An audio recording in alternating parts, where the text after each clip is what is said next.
వరంగల్ జిల్లా వర్ధన్నపేటలో అక్రమంగా గంజాయి తరలిస్తున్న ముఠాను అరెస్టు చేశారు పోలీసులు. నిందితుల దగ్గర నుంచి 27 కిలోల గంజాయిని స్వాధీనం చేసుకున్నారు. గంజాయిని ఢిల్లీకి తరలించే విధంగా వైజాగ్లో ఓ ఏజెంట్ దగ్గర నిందితులు ఒప్పందం చేసుకున్నట్లు తెలిపారు వర్ధన్నపేట సీఐ శ్రీనివాసరావు. వైజాగ్ నుంచి ట్రైన్లో కాజీపేట చేరుకోగానే రైల్వే పోలీసులు చెక్ చేస్తుండగా వారి నుంచి తప్పించుకొని వర్ధన్నపేటకు వచ్చారన్నారు. అనుమానాస్పదంగా కనిపించడంతో పోలీసులు చెక్ చేయగా గంజాయితో పట్టుబడ్డారని తెలిపారు. నిందితులు బీహార్, ఢిల్లీకి చెందిన వారిగా గుర్తించారు పోలీసులు. విశాఖపట్నం నుంచి ఢిల్లీకి సప్లై చేస్తున్నటువంటి నలుగురు ముఠ మాకు దొరికారు.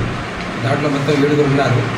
అక్కడ విశాఖపట్నంలో సప్లై చేసేటటువంటి రవి దగ్గర నుంచి రితికైనా కూడా ప్లస్ ఈ 5 విశాఖపట్నం నుంచి వాళ్ళు హుజూరా సాహిబ్ నాందేడ్ సూపర్ ఫాస్ట్ ఎక్స్ప్రెస్లో విశాఖపట్నం నుంచి బయలుదేరి కాజీపేట వస్తున్నప్పుడు కాజీపేట దగ్గర ఆర్బీఎఫ్ వాళ్ళు చెక్కింగ్ చేస్తుంటే వాళ్ళు భయపడి వెనక నుంచి దిగిపోయి వాళ్ళు బయటకు వచ్చి ఒక లారీ ఎక్కిన తర్వాత మన వర్ధన్నపేట ఏరియాకి వచ్చారు. ఏరియాకి వచ్చిన తర్వాత వాళ్ళు పోలీసులు పట్టుకుంటారని చెప్పేసి నిన్న సాయంత్రం వరకు ఒక ఇంచుమించుగా 24 అవర్స్ వాళ్ళు ఈ ఏరియాలో కట్టారు.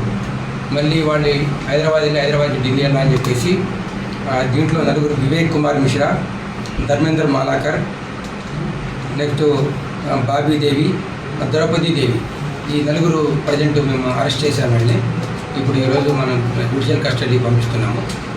వాళ్ళు మొత్తం కూడా 27 కిలోల 410 గ్రాములని ఢిల్లీ సప్లై చేయడం కూడా ఈ సుమారు దీని యొక్క వాల్యూ 6,85,000 రూపాయలు.